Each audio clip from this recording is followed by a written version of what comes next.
Bonjour, c'est Docteur Bourgvizy. Est-ce que vous m'entendez là maintenant? Hmm. Oui, Très bien, oui, Hakima. c'est bien. Donc, on va voir le cours d'aujourd'hui qui est la croissance des dépenses de santé. D'accord? Et quels sont les moyens proposés pour maîtriser cette croissance? Et puis, on verra un deuxième cours qui est donc la qualité de soins. D'accord? On va parler un petit peu de la qualité de soins et de son évaluation. Donc, la croissance des dépenses de santé et le deuxième cours, c'est la qualité de soins. Est-ce que le son est bon?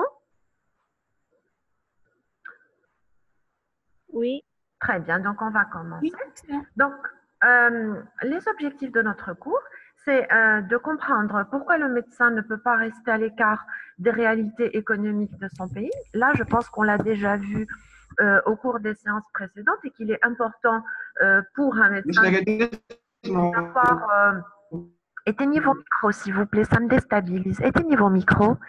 Euh, et si vous avez des commentaires, vous les écrivez. Comme ça, je ne serai pas perturbée. Merci.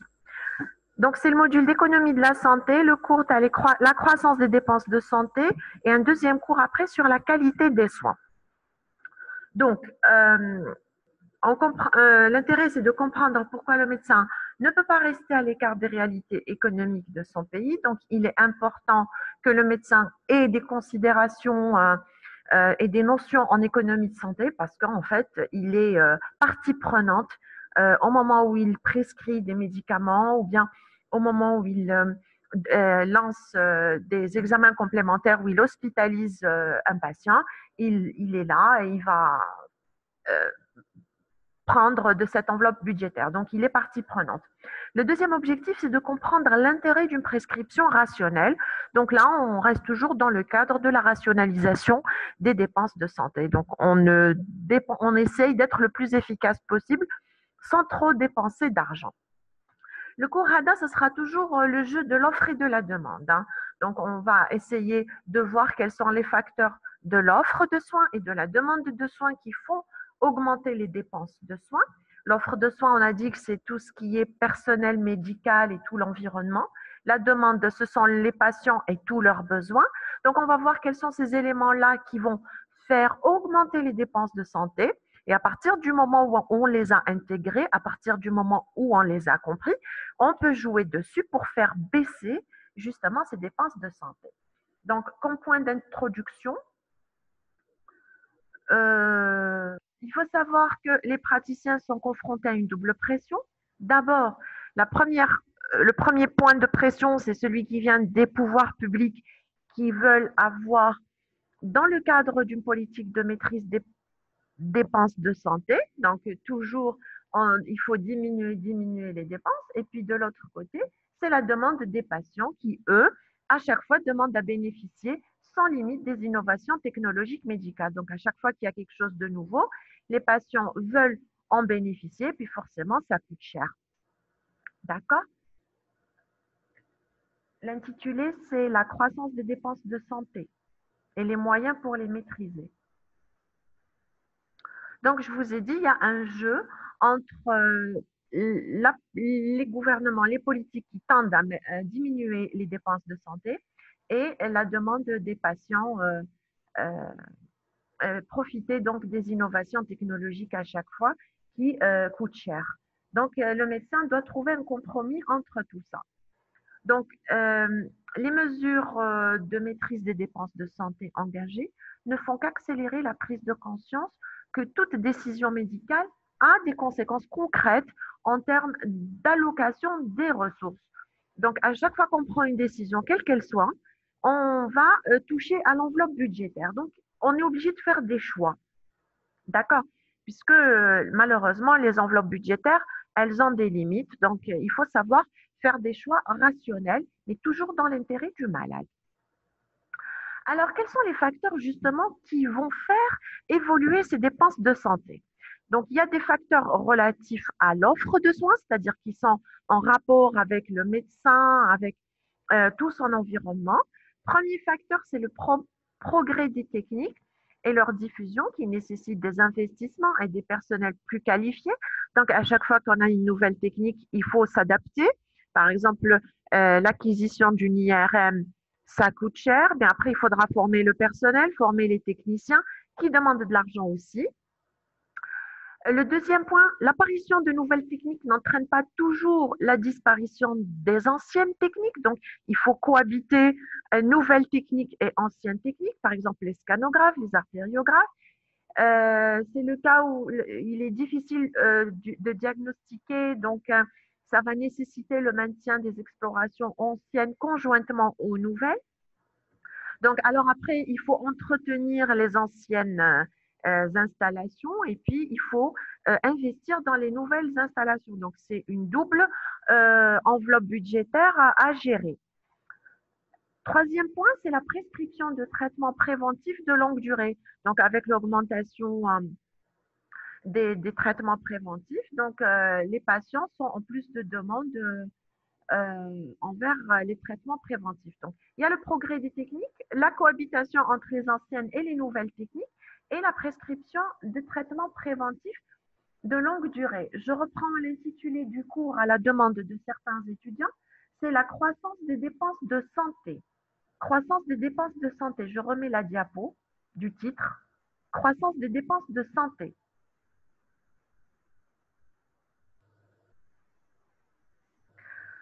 Alors, un autre point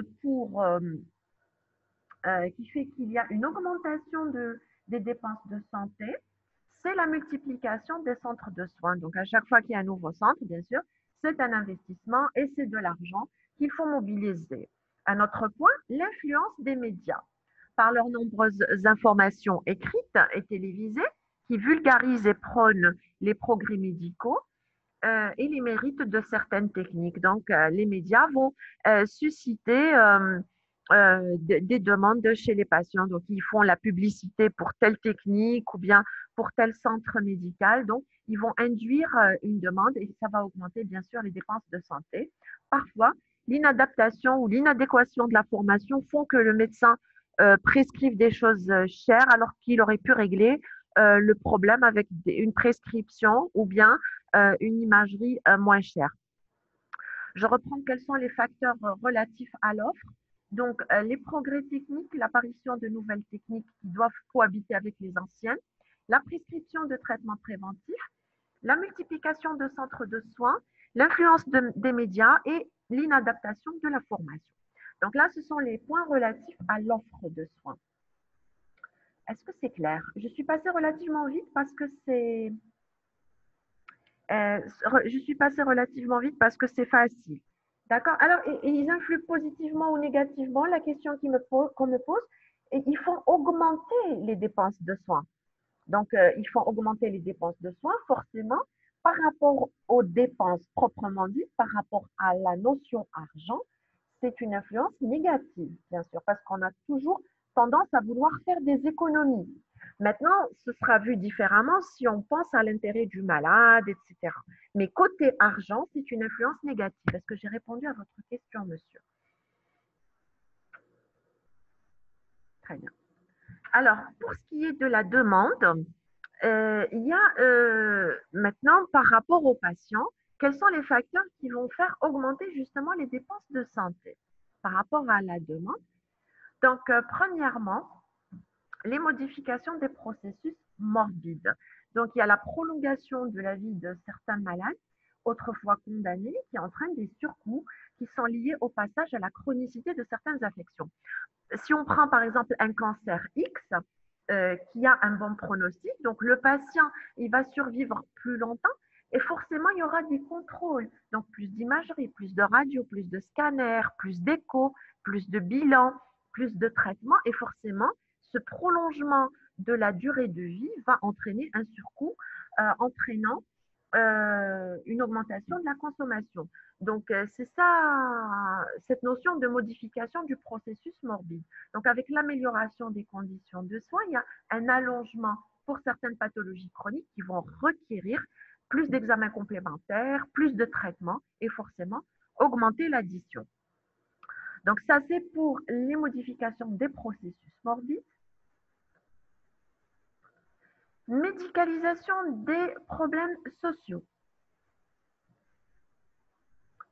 Médicalisation des problèmes sociaux, ça on l'a vu la fois dernière. Donc quand il y a des problèmes sociaux, psychologiques, ça va induire une consommation qui n'était pas vraiment nécessaire. D'accord?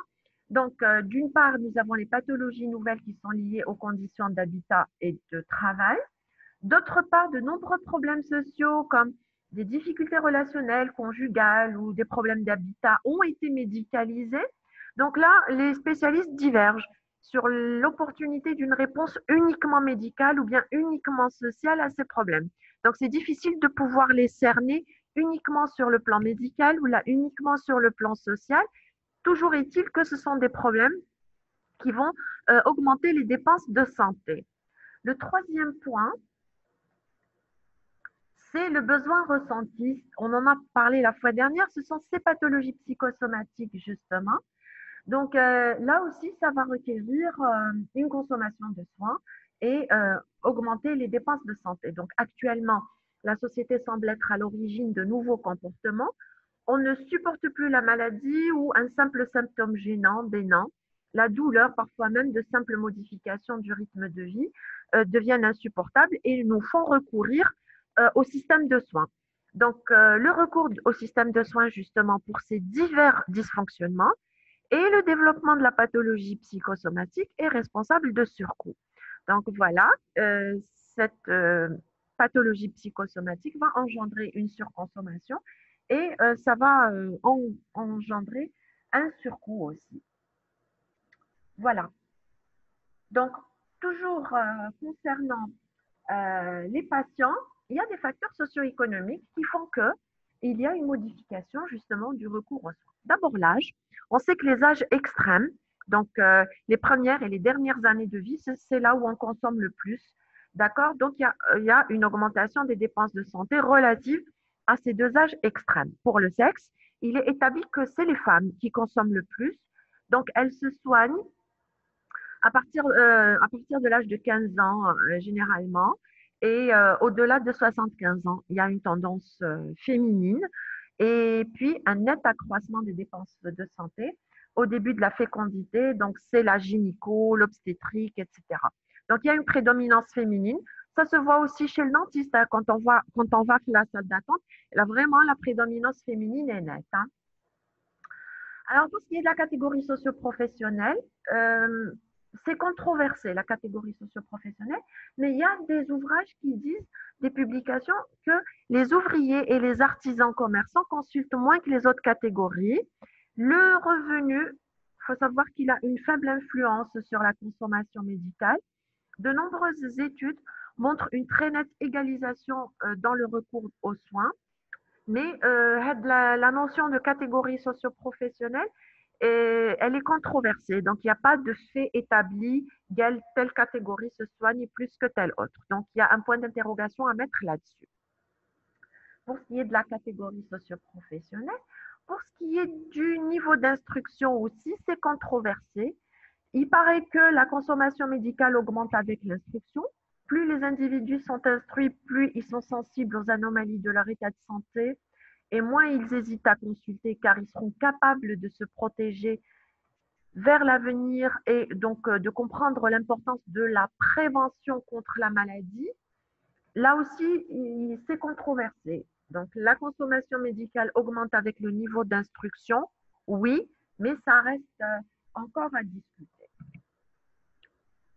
Pour ce qui est de la région, il faut savoir qu'il y a des disparités en matière de zones d'habitation. Il faut savoir que les populations des villes consomment plus de soins que celles des campagnes. En règle générale, la consommation de soins diminue à mesure que la distance vers les structures de soins augmente. C'est-à-dire, lorsqu'on habite près d'un hôpital ou là, près d'une structure de soins, on a tendance à partir, consulter. Et plus on habite loin, plus la distance augmente, plus on a tendance à se dire, bon, khalibark, laisse, etc. Donc, cette distance va influencer la consommation de soins. La taille de la famille, là aussi, les familles qui comptent une à deux personnes ont plus recours aux soins que les familles nombreuses. Donc ça, c'est pour le facteur famille. Pour ce qui est du financement collectif, le fait qu'il y ait une relative gratuité des actes de soins, cette notion de tiers payant, etc.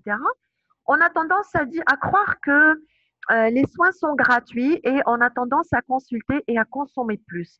Mais en fait, cette notion de gratuité, il y a toujours quelque chose qui va payer. Donc, c'est l'argent du contribuable, c'est l'État, c'est la sécurité sociale. Donc, il y aura quand même des dépenses de santé qui seront supportées par quelqu'un. Et puis, nous avons l'influence des préférences individuelles sur telle ou telle consommation médicale.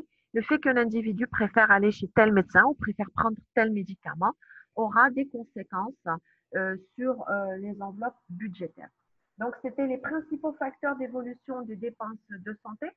C'est des notions qui sont faciles, donc il y a des facteurs qui sont euh, euh, liés à l'offre de soins, c'est-à-dire à l'environnement médical.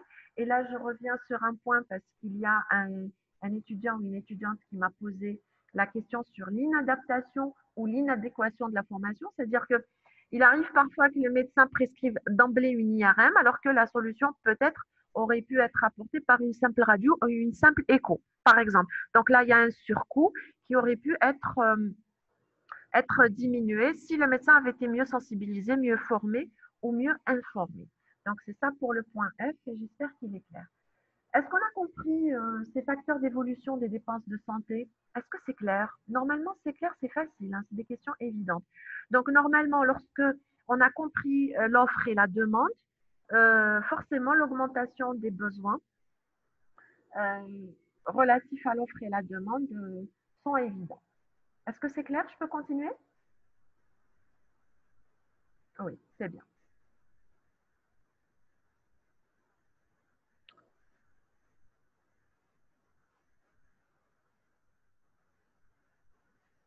Alors, quels sont finalement les moyens proposés pour maîtriser justement ces dépenses de santé?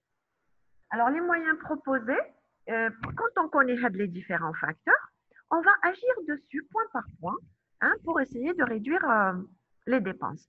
Donc, dans la plupart des systèmes de santé, le contrôle des coûts s'applique surtout à l'offre parce qu'on a quand même la même mise sur les médecins, on peut les contrôler et on peut discuter avec eux de telle sorte à ce qu'ils réduisent leurs dépenses, les dépenses de santé. Donc, il est plus facile en fait de bloquer l'offre que de diminuer la demande. Comme je vous disais, les médecins sont plus accessibles. Donc, on a quand même, on peut parler avec eux. C'est un interlocuteur quand même accessible par rapport aux patients. Alors, premièrement, l'augmentation de la participation des ménages aux dépenses de santé. En fait, cette plaque est pleine de blabla, mais c'est juste pour dire ils ont proposé une augmentation du prix du ticket modérateur, donc une augmentation de la participation des gens.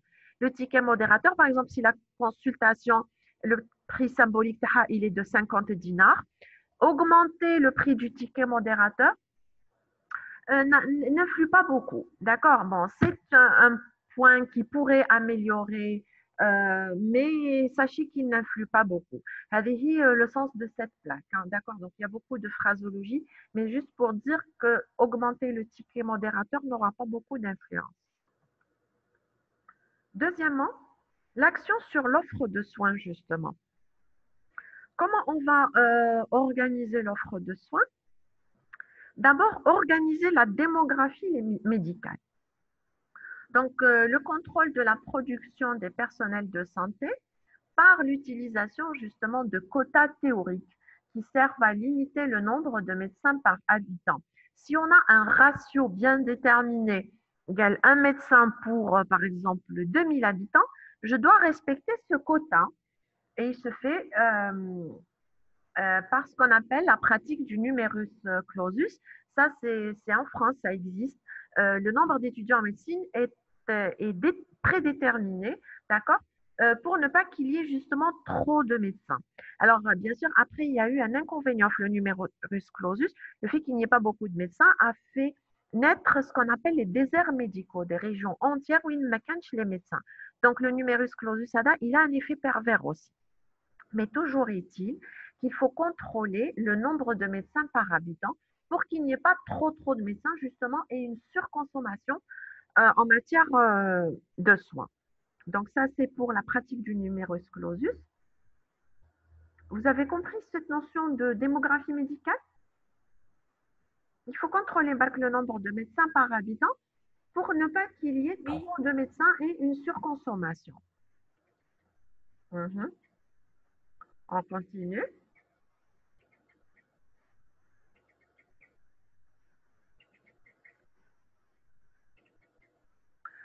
Et puis, il faut faire des conventions. C'est intéressant de négocier des conventions entre les médecins privés et les assurances sociales. Le but, c'est de déterminer les obligations des deux parties, donc les assurances et les professionnels de santé, en fixant une tarification aux services médicaux.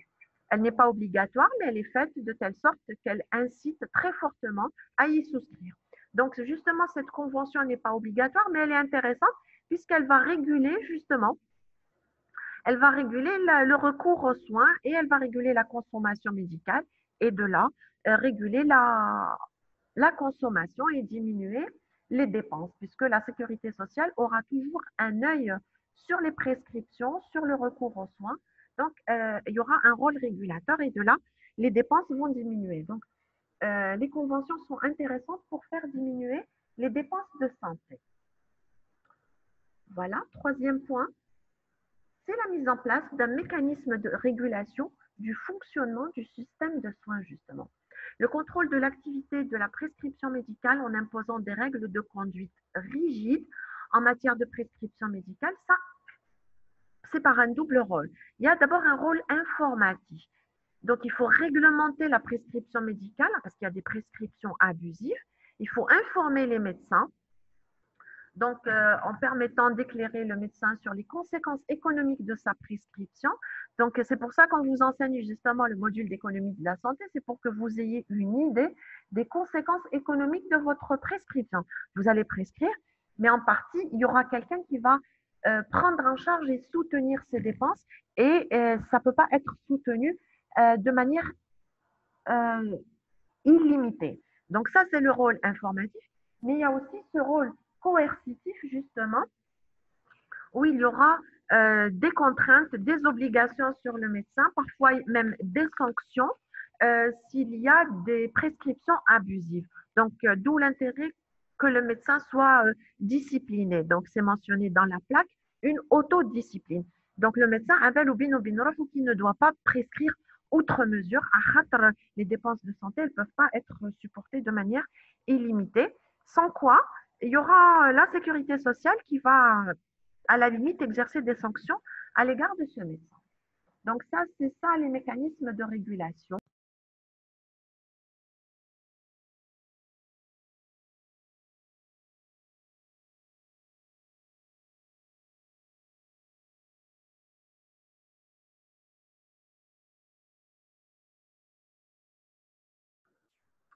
Alors, nous avons été déconnectés. Est-ce que tout le monde est là?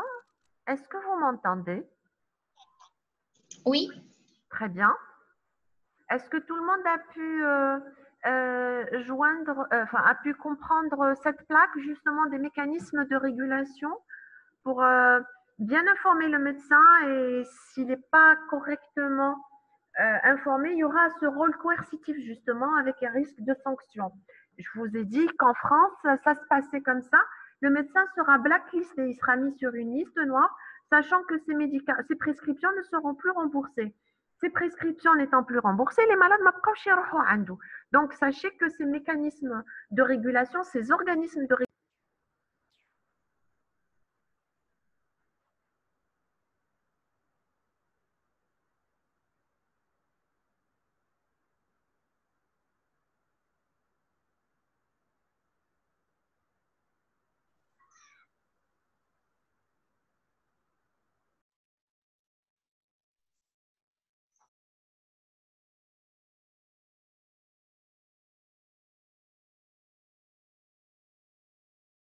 on a été coupé une deuxième fois. Apparemment, la connexion n'est pas stable. Donc, essayez d'être patient, Bark, jusqu'à ce qu'on termine. On travaillera avec les moyens du bord. D'accord?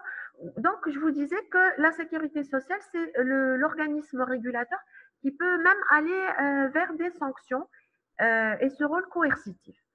On continue. Le contrôle de l'offre et de la politique des prix exercée à l'égard des médicaments. Donc, la politique des prix à l'égard des médicaments, la consommation des médicaments doit être rendue plus rationnelle. Certains médicaments d'utilité discutable, ce qu'on appelle les médicaments de confort, devraient disparaître, d'où la nécessité d'une campagne d'éducation pour un meilleur usage des médicaments. Cette campagne concerne aussi bien les médecins que les patients. L'information donc des médecins devrait être améliorée, notamment dans le sens d'une plus grande objectivité. Donc, il faut qu'il soit objectif, rationnel pour une meilleure prescription. D'accord? Donc, ça, c'est la politique du médicament. Pour le contrôle et la distribution du nombre des lits des hôpitaux, c'est le rôle justement de cette carte sanitaire qui est un outil gouvernemental de planification et d'organisation sanitaire et qui définit un certain nombre de quotas régionaux. Donc, ce n'est pas logique d'avoir une surconcentration d'hôpitaux, de cliniques dans une région et parallèlement à 100 km, il n'y a rien. C'est des déserts médicaux. Donc, ça, c'est l'intérêt de la carte sanitaire qui va assurer quand même une répartition assez équitable des structures de soins. Alors, le contrôle de la haute technologie, comme pour les hôpitaux, ce principe rentre dans le cadre de la carte sanitaire.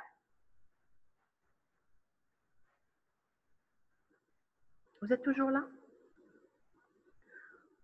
Le contrôle de la haute technologie, je vais vous donner un exemple. Il y a des hôpitaux où il y a un scanner, par exemple, et pendant des années, il n'y a pas de radiologue. D'accord? Donc, c'est un investissement pour rien, puisque le scanner, au fil du temps, il va s'amortir. Donc, il c'est de ne pas être utilisé. Et pendant des années, il n'y a pas de radiologue. Donc, c'est pour ça, c'est important de contrôler la haute technologie. Donc, si on met un scanner quelque part, il faut affecter le radiologue qui pourra l'utiliser à bon escient. Donc, ça, c'est important. Et puis, un autre point, c'est l'enveloppe globale des hôpitaux.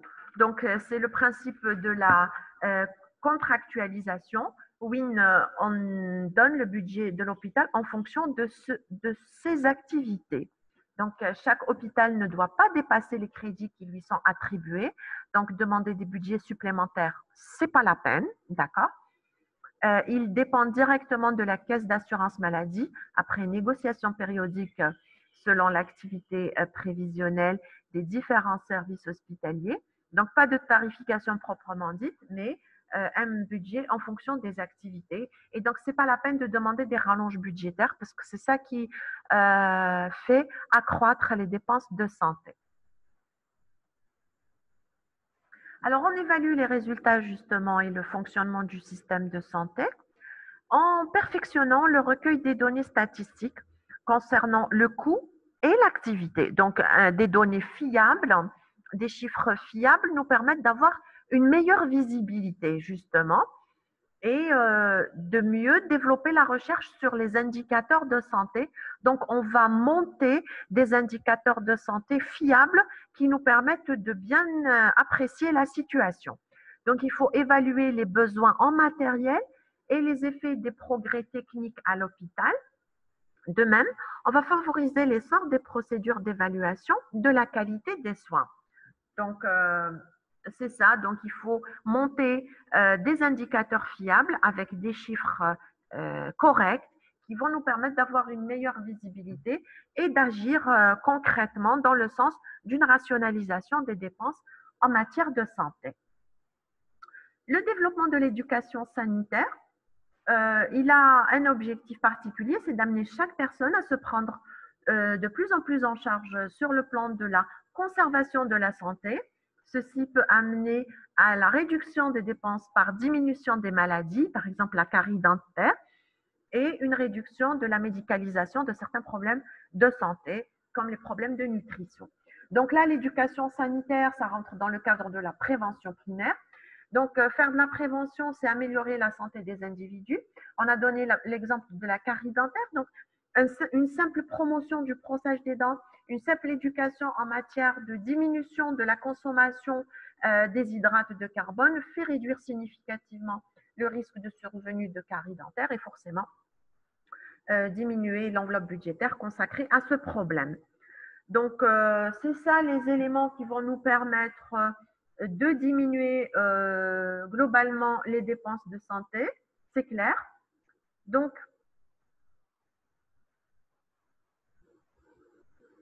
est-ce que c'est clair? Vous avez des questions par rapport à ce cours? Donc, je resterai sur ce troisième point. Une meilleure évaluation des données va nous permettre justement de diminuer les dépenses de santé. Donc, une meilleure évaluation de la qualité de soins et ça va faire l'objet du cours suivant. Alors, on me demande une explication sur le nombre de médecins sur l'économie. Donc, plus il y a de médecins et plus il y a de prescriptions, et un malade, il peut aller voir plusieurs médecins. Pour un problème d'épaule, par exemple, il peut aller voir 2 ou 3 orthopédistes, chacun a une prescription, et il achètera pour chacun des médicaments, par exemple. Et ça coûte cher. D'accord? Les conventions, les médecins conventionnés à la CNAS, c'est-à-dire que le patient qui il ne paye pas la consultation. Et cette convention va réglementer justement le recours aux soins. Ça évitera par exemple d'aller chez plusieurs médecins en même temps. Et ça va réglementer aussi la prescription puisqu'il y aura un organisme régulateur, la sécurité sociale, qui est là pour voir ce qui se passe et ce qui se passe pas. D'accord? C'est important la convention en termes de régulation. Voilà.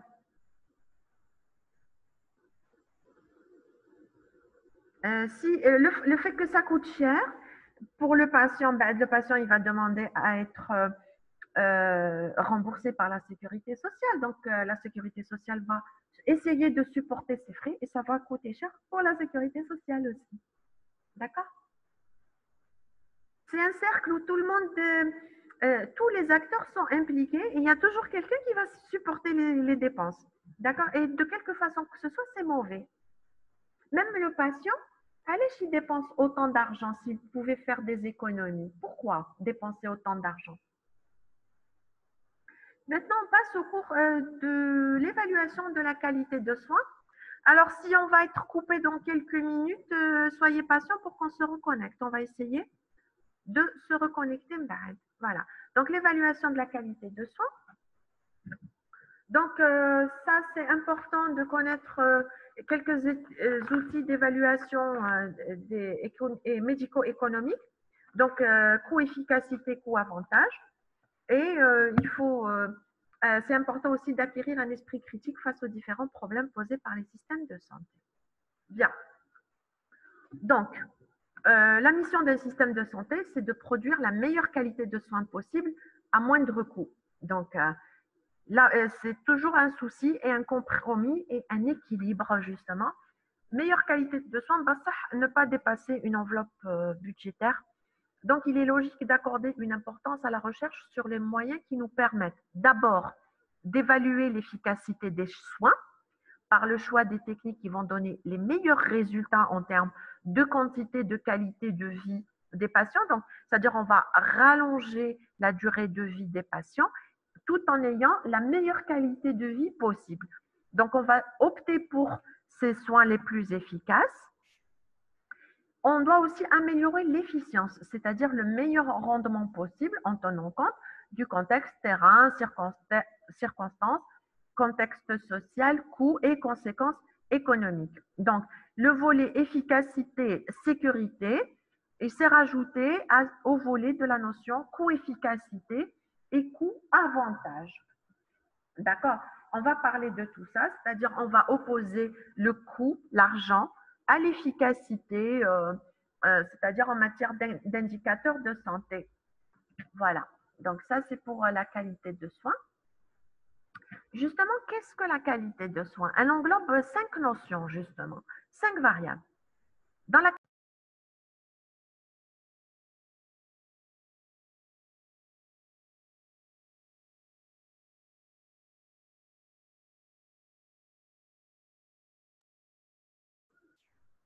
Vous êtes là? On a été coupé. Est-ce que vous êtes là? Vous m'entendez? Oui. Très bien. Donc, les 5 notions qu'englobe la qualité de soins.